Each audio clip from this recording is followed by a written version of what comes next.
This is page number 619, essay number 6, Science and Enemy of Man. Science has played a vital role. Science ने एक अहम किरदार अदा किया है in the progress of man kind, इंसानियत की तरक्की में, विद इट्स इन्वेंशन, अपनी इजादात के साथ, in all fields of life, जिंदगी के तमाम शोबों में. इट हैज़ ब्रॉट प्रॉस्पेरिटी, ये खुशहाली लाई है, एंड मटीरियल प्रोग्रेस, और मालियाती तरक्की, टू मैन, इंसान के लिए. इट हैज़ कॉन्कर्ड, इसने फतह कर लिया है, फतह याब कर लिया है या फतह पा ली है, द फोर्सेस ऑफ नेचर, फितरी कुव्वतों पे. प्योर साइंस, जो सही मानों में जो साइंस है, इज नथिंग, वो कुछ भी नहीं है, but a search of truth, मासवा इसके कि सच की तलाश, एंड रियलिटी, और हकीकत की.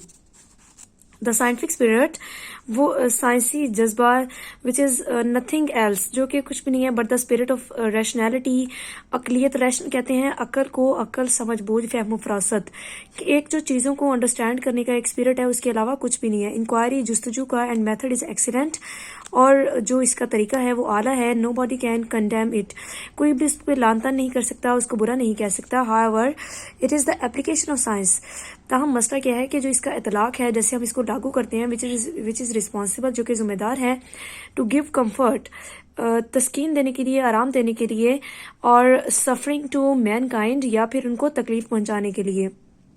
साइंस इज गुड, साइंस अच्छी है, वेरी गुड, बहुत अच्छी है. When it irons our clothes or cooks our food, जब हम इसे कपड़े इस्त्री करने के लिए या खुराक पकाने के लिए इस्तेमाल करते हैं. With the help of electricity, बिजली की मदद से, एंड इनेबल्स अस, हमें इस काबिल बनाती है, to fly in an aeroplane, कि एक हवाई जहाज में उड़ सकें. हाउएवर ताहम साइंस बिकम्स अ कर्स, ये एक लानत बन जाती है, बुरी चीज़ बन जाती है. When it is used to kill mankind, जब आप इसे इंसानियत को मारने के लिए, इंसानियत को नुकसान पहुंचाने के लिए इस्तेमाल करें.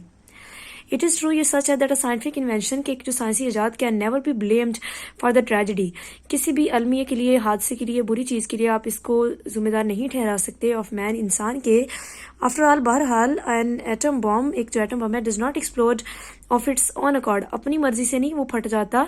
It explodes by the miss chief of the devil called man, ये एक शैतान, जिसे कि हम जिसे कि इंसान का नाम देते हैं, उसकी शरारत से फटता है, उसके जो रॉन्ग इंटेंशन है उसकी वजह से सब कुछ होता है.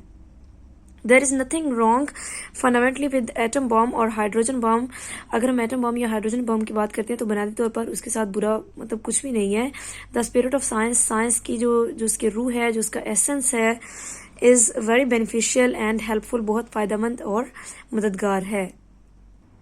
बट हिस्ट्री शोज, लेकिन तारीख दिखाती है, that the application of science, कि साइंस का इतलाक has not been govern by justice, कि इंसाफ नहीं किया गया उसके इतलाक में. Science has been applied in several ways, बहुत से तरीक़ों से इसका इस्तेमाल किया जाता रहा, टू कॉज, सबब करने के लिए या वजह बनने के लिए, sufferings and sorrows to mankind, जो इंसान को दुख तकलीफ वगैरह देने के लिए इसका इस्तेमाल किया जाता रहा.